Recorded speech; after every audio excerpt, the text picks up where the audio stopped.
Queremos saber o que vão fazer com as novas invenções. Queremos notícia mais séria sobre a descoberta da antimatéria e suas implicações na emancipação do homem, das grandes populações, homens pobres das cidades, das estepes, dos sertões. Queremos saber quando vamos ter raio laser mais barato. Queremos de fato um relato, retrato mais sério do mistério da luz, luz do disco voador, pra iluminação do homem, tão carente e sofredor, tão perdido na distância da morada do Senhor. Queremos saber, queremos viver confiantes no futuro.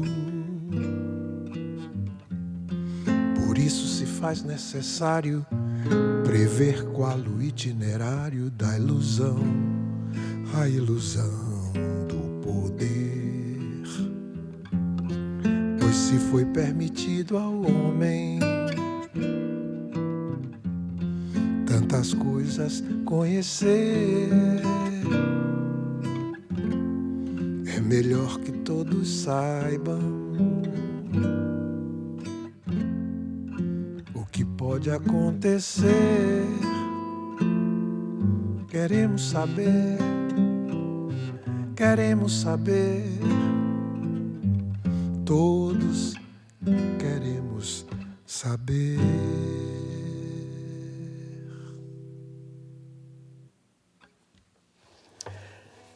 Você é um homem dedicado a isso, ao conhecimento em vários campos, em vários níveis, né? Em várias formas de busca desse conhecimento.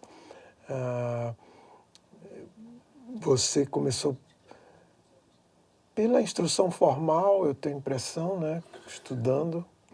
Sim. Depois foi para poesia. Primeiro eu só queria. Depois eu descobri que eu queria saber. O meu lance, eu quero. Depois eu percebi que o que eu queria era saber. Era muito assim. Primeiro eu queria. Eu acho que eu tive a sorte de ter... meu pai, eu sou filho de refugiados e meu pai se virava ali para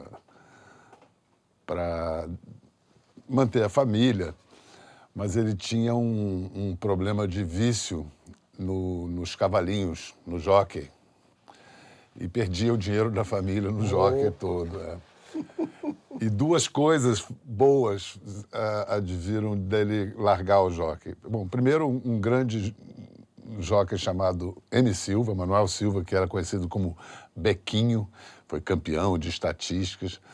Num dia de um aniversário de meu pai, os dois se trancaram num quarto e ficaram lá 2 horas conversando.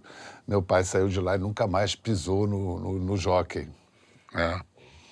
As duas coisas boas advindas disso é que a energia obsessiva dele, compulsiva, se dirigiu para o Fluminense. Ele virou torcedor do Fluminense e assim toda a família, e fui abençoado com essa graça de ser fluminense. Um pai que conseguiu fazer que os filhos todos torcessem pelo clube que ele Até hoje escolheu. Eu consegui isso com meus filhos. Eu não consegui, não. Com nenhum? Nenhum deles. Nenhum. Todos são Flamengo. E a outra coisa boa advinda disso é que com esse dinheiro meu pai pôde me botar numa boa escola, num bom colégio. Eu fui estudar no Colégio Santo Inácio. E aí você começou a a elastecer do querer para o querer saber? Saber, é. Foi isso e foi a leitura, né, Monteiro Lobato, aquela Monteiro coisa... Lobato, como eu. Monteiro Lobato. Mesma E eu não coisa. posso também deixar de dar crédito a Zé Mauro de Vasconcelos, com Meu Pé de Laranja Lima, que foi o primeiro livro que eu percebi que as reações físicas que a literatura pode propiciar. No caso, pranto, né? Depois eu percebi que, lendo Rubem Fonseca, tinha outras reações físicas, ereções, tesão, essas coisas. Isso eu achava incrível, como é que um exercício de leitura causava coisas físicas, a intersecção, né, de corpo e alma. Mas eu tinha a seguinte sorte, meu pai, ele era homem de teatro, ele foi um dos fundadores do TBC. Então ele era amigo... de comédia. Isso. São Paulo, né? Isso, em São Paulo. Ele era amigo de muita gente de teatro que frequentava lá em casa. Sim. Então eu ficava ouvindo papos de Cacilda, Valmor, meu pai, Fernando, ficava ouvindo coisas. E essa escola para crianças de uma casa frequentada por gente com boa conversa, essa escola é insubstituível. Para usar os termos de hoje, não há doutrinação melhor. Porque não é doutrinação, né? Então foi assim, quer dizer, o saber começou a chover na sua casa. Chovia dentro de casa. Chovia. A sabedoria Do de teatro, tudo, das do pessoas teatro, que de produzem tudo, arte, cultura. as palavras gotejavam. Gotejavam e me levavam de volta aos livros. E aí eu tenho uma amizade, que foi uma amizade de infância até a idade adulta, com quem eu competia. Quem é que vai ler o livro mais proibido para criança antes, que era o Cazuza. Nós fomos amigos desde os 4 anos de idade. Os dois muito leitores, mas ficavam um competindo com o outro assim. Praticamente a mesma idade. A mesma idade. Nós somos os dois de 58 e morávamos na mesma rua. Começamos no jardim de infância do Chapeuzinho Vermelho, aos 4 anos. Juntos fomos para o Santo Inácio e foi até a universidade, assim. E tinha essa coisa de competição de 2 meninos inteligentes que queriam mostrar que já leram. Eu já li isso, você não leu. E assim foi muito... E graças a isso, a minha primeira entrevista...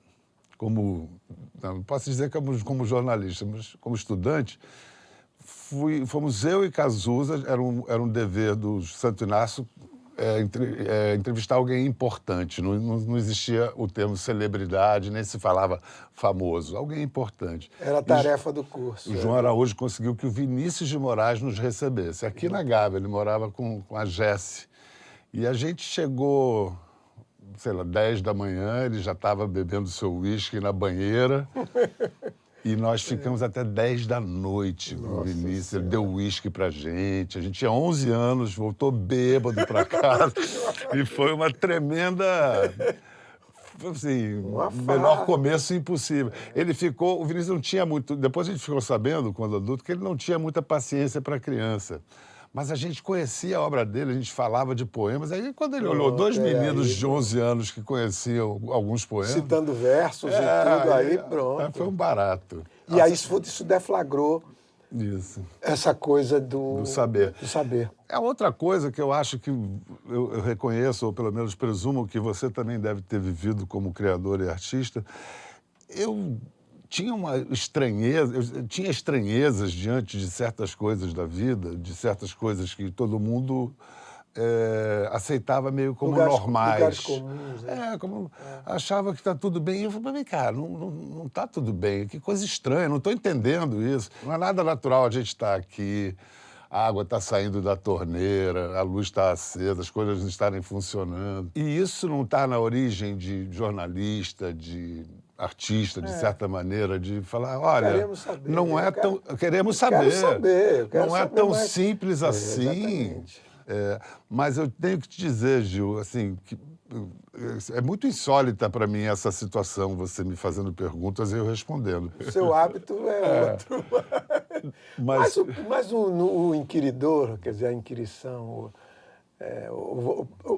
para usar uma palavra mais suave ainda, quer dizer, compartilhar o querer saber com outra pessoa, mesmo quando você pergunta, você está perguntando a si próprio, você está remexendo suas próprias dúvidas, enfim, pensando suas próprias interrogações, enfim. Sem dúvida. Na verdade, por causa disso, da coisa comum, o outro não é? Está se revelando, está mostrando quem é pela escolha, pela demonstração do seu ponto de vista. Outro dia me chamaram para dar um curso na internet sobre escrita. Porque me falaram, o que você pode falar? Jornalismo, televisão, mas tudo funciona a partir da escrita. Então, mas aí eu fui entender, lendo um pouco, que responder a pergunta é um mau professor. O bom professor não responde a pergunta porque perguntem, né? Possivelmente ele faz outra pergunta a partir da pergunta que ele recebe. Porque responder pergunta é confirmar o nível mental e especulatório em que a pergunta foi feita, né? Exato. E eu continuo querendo saber. Quando é que você... Eu li em algum lugar que você se considera agnóstico. Uhum. Eu só fui me dar conta de que eu tinha que colocar um sim ou um não em relação a Deus muito tempo depois, quando eu já era mais rapazinho mesmo. No seu caso, como foi? No meu caso... Para que você hoje se considere... Agnóstico. Como é que você andou por essa questão até chegar ao agnosticismo? Eu fui apresentado à religião em colégio jesuíta. Né? Então, já me vieram todas as respostas.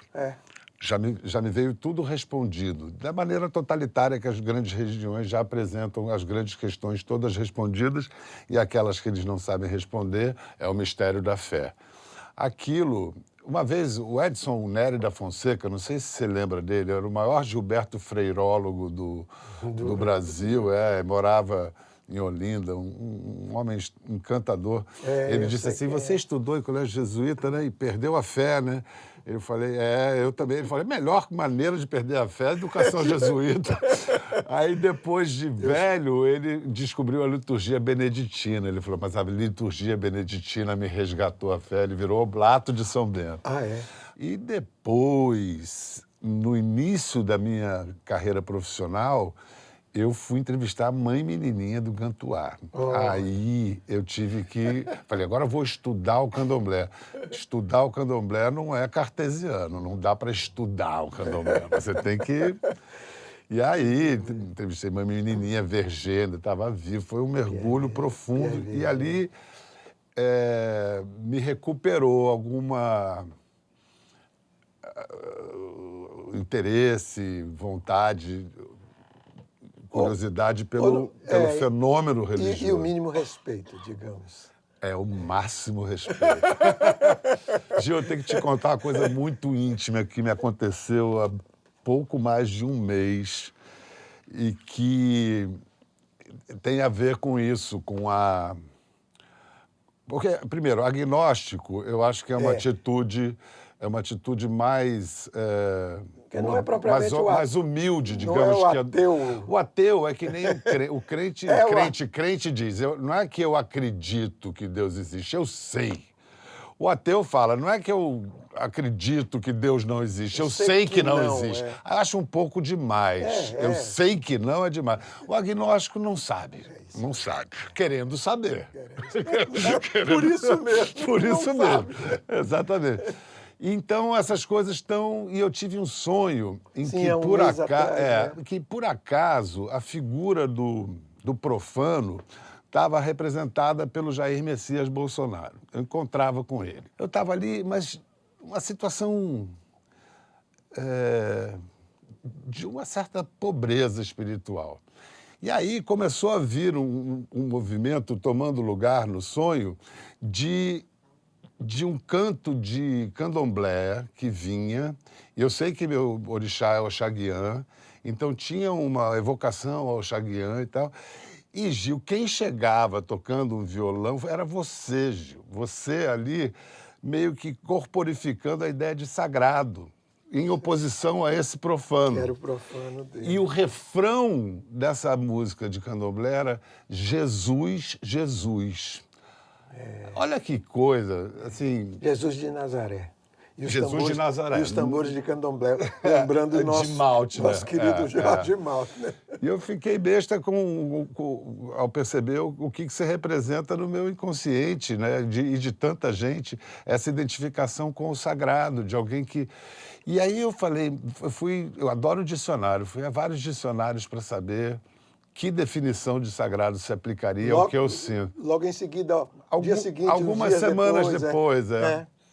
E aí tem a primeira acepção, que é divino, tudo ligado à religião e divindade. Até que chegou a acepção que o sagrado é o inviolável, o que não se pode atingir, o que não se pode manchar, o que não se pode...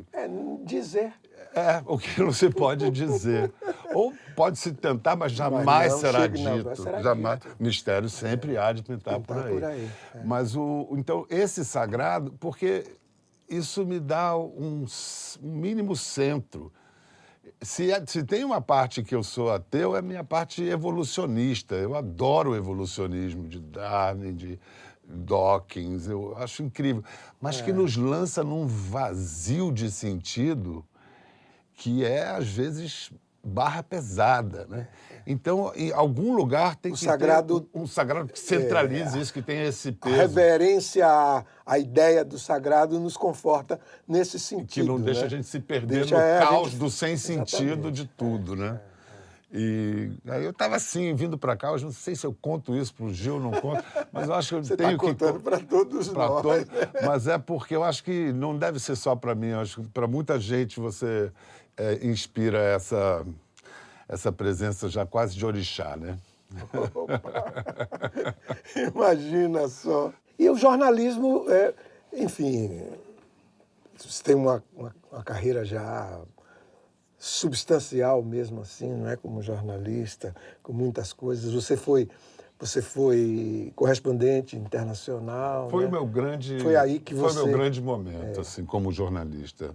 Queda do muro. O processo todo de unificação e principalmente o fim da União Soviética. O fim da União Soviética foi um lance de destino. A história da Alemanha ainda tinha uma camada da minha vida pessoal, porque como meus pais eram refugiados alemães, eram refugiados do nazismo, minha avó ainda era viva, então contar a história do fim da Alemanha Oriental e da queda do muro para os meus pais era o fim ou pelo menos o fim desse pedaço da história. E eu acho que tenho certeza que esse período de correspondente foi o meu máximo como jornalista. E agora você tem o seu programa, não é, de entrevistas e tal. E você teve uma atitude, digamos assim, mais efetivamente jornalística nesse novo trabalho seu, nesse novo programa seu, que foi o negócio do João de Deus, né? Como é que aquilo apareceu para você? Aquilo Como você se interessou, evidentemente, desde o primeiro... Está muito claro, mas como é que apareceu para você? Desde o primeiro ano, eu convidava o João de Deus para uma entrevista no programa. E ele era de difícil negociação, não. Aí ele me propôs que eu fosse lá primeiro, que ele queria primeiro me mostrar o trabalho lá na casa dele, de Abadiânia, para depois que a gente tivesse conhecido, aí sim ele iria para o estúdio. Aí eu topei. Aí antes de ir para lá, eu fui fazer a pesquisa sobre ele. Aí li um livro escrito por uma historiadora da USP sobre ele, li o livro inteiro e fui ver um documentário feito sobre ele. Aí vi uma meia hora, um pouco mais, e parei e falei, não vou. Não vou porque ele é pré-requisito para ir para lá a fé. E isso eu não tenho para dar lá. Pelo menos esse tipo de fé que está demandado ali. Mas como eu já tinha começado essa pesquisa, a Camila Appel, ela estava comigo nessa pesquisa. Aí ela comentou com uma amiga. Eu estava fazendo a pesquisa, não vou mais. Aí ela, não vai mais? Então eu vou te contar uma história. Aí ela contou uma história de abuso. Dessas. Aí a partir, será que é a única? Não, parece que não é a única. Aí começamos. Aí fomos e a Camila fez um trabalho extraordinário de apuração e eu junto também, guiando ali. Até que a gente tinha alguma coisa para botar no ar, mas era a gente sabia o tamanho da bomba que aquilo representava. Claro. Então, era uma decisão de toda a empresa para bancar o que eu tinha a dizer. Eu tenho grande orgulho de ter participado dessa exposição de uma mentira, né? E como é que você está vendo essa situação geral do país hoje, que, na verdade, tem sua particularidade como questão nacional, como questão local, mas, na verdade, reflete também um estágio, um modo de manifestação de um estágio do que a gente tem chamado de civilização, essa civilização ocidental. Eu não fiquei tão arrasado quanto amigos com a vitória do Jair Messias. Eu achei que tinha que vir, foi um desejo profundo do Brasil. Esse cara, a campanha dele foi um negócio extraordinário, assim, a devoção é pouco, né? O culto, essa história de chamar de mito.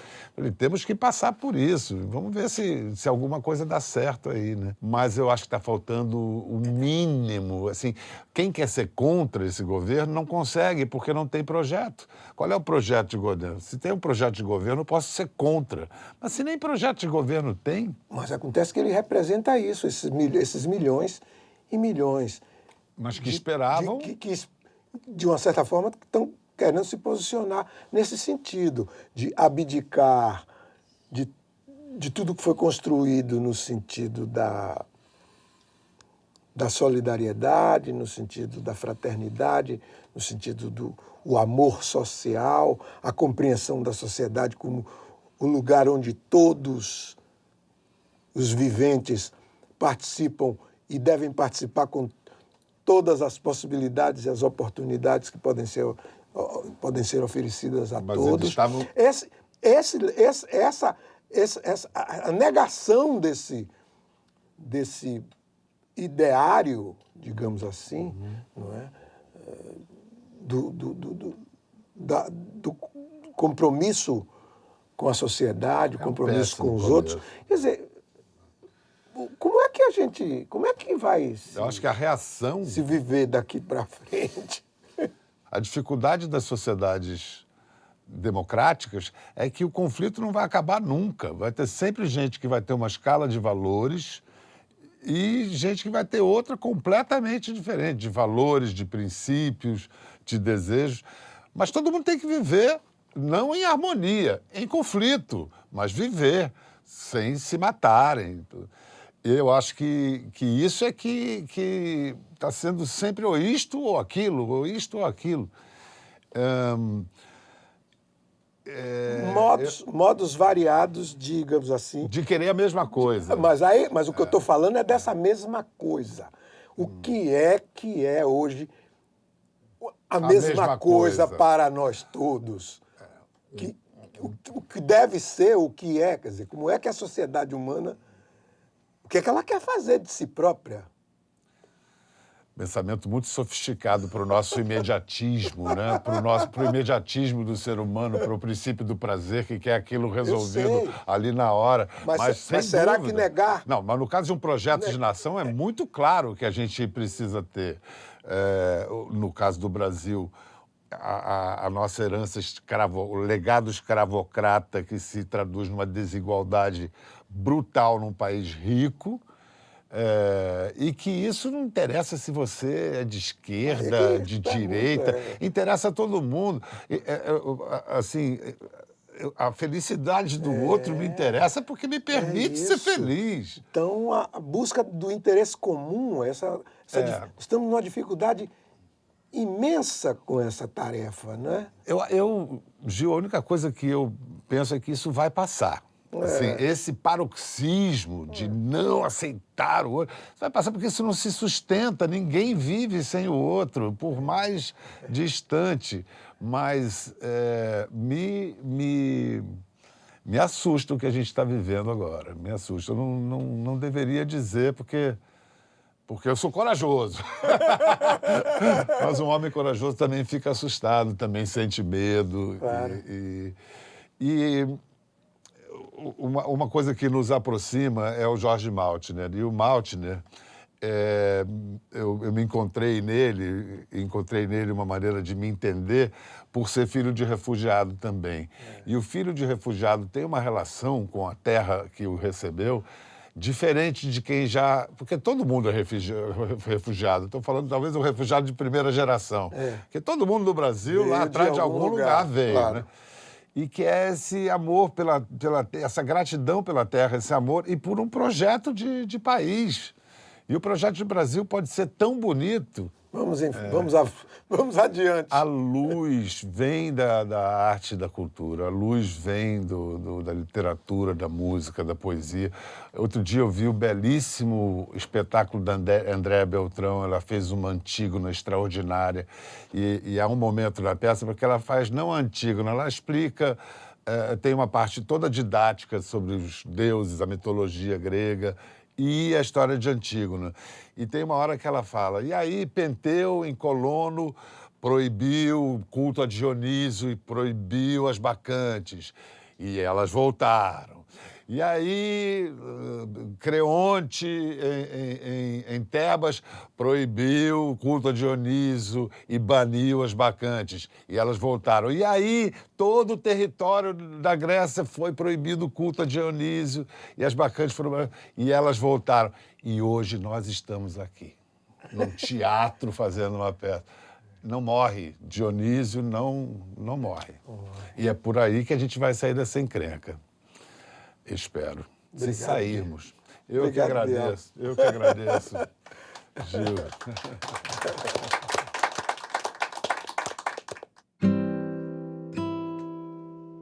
Queremos saber o que vão fazer com as novas invenções. Queremos notícia mais séria sobre a descoberta da antimatéria e suas implicações na emancipação do homem das grandes... Bom, agora vamos fazer um ping-pong aqui. Ok, um pássaro, meu pai. Um país, Brasil.